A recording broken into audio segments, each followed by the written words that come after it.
Do you ever wonder why you always pick the wrong partner? That you end up having a string of old boyfriends or girlfriends that always do the dirty on you, let you down, betray you, lie to you, cheat to you, and you think, God, what is it about me that I keep getting attracted to the wrong person?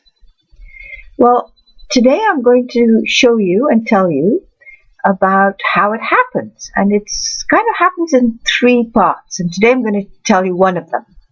So I'm going to use examples of people that I've helped to get over this to illustrate.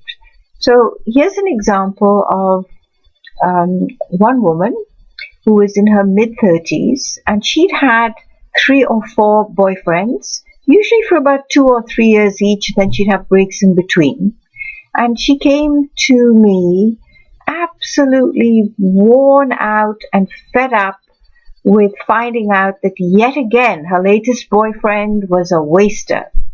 He didn't want to do anything, he didn't want to marry her, he didn't want to get engaged, he wasn't taking his share of the jobs around the house, he wasn't contributing to anything, and she felt like she had to keep pushing him and pushing him and pushing him to try and get him to be the kind of person that he wanted to be.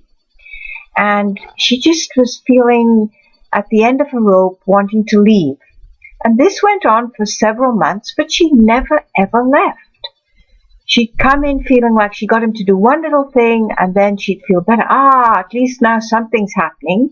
And then she'd get afraid that he was kind of falling by the wayside again, and she would get all her energy going and try and push again to get him to do something, or show some commitment or some investment or whatever.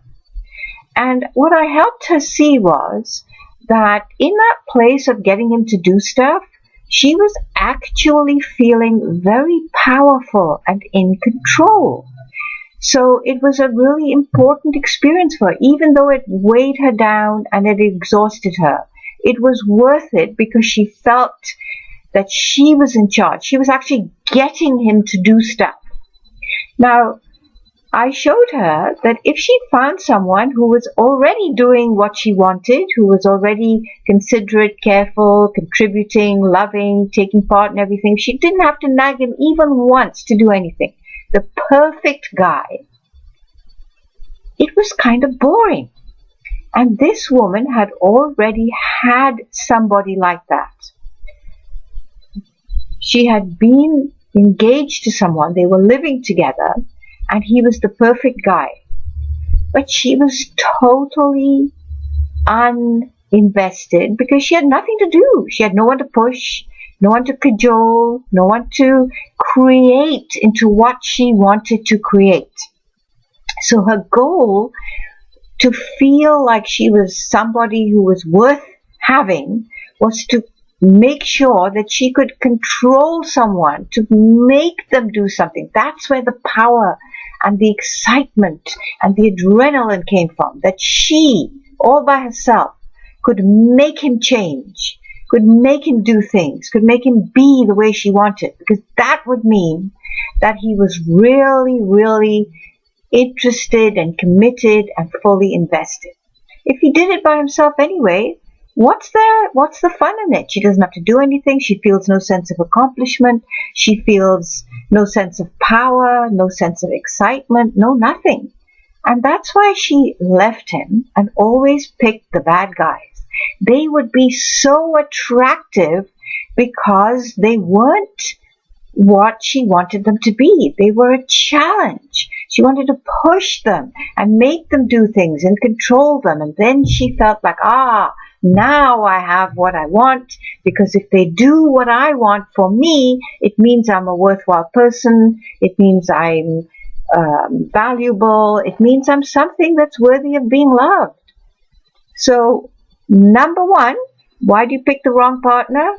Because you want to feel the power of being able to change someone, that you matter enough, that they will change for you, despite the energy that it saps and the weariness that it gives you. The power is worth it all. It's like a high that lasts and lasts and lasts, and until such time as it fades, it's your food and keeps you going.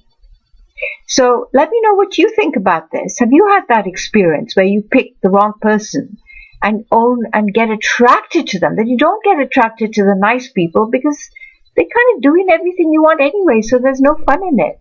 There's no challenge, there's no excitement, no nothing.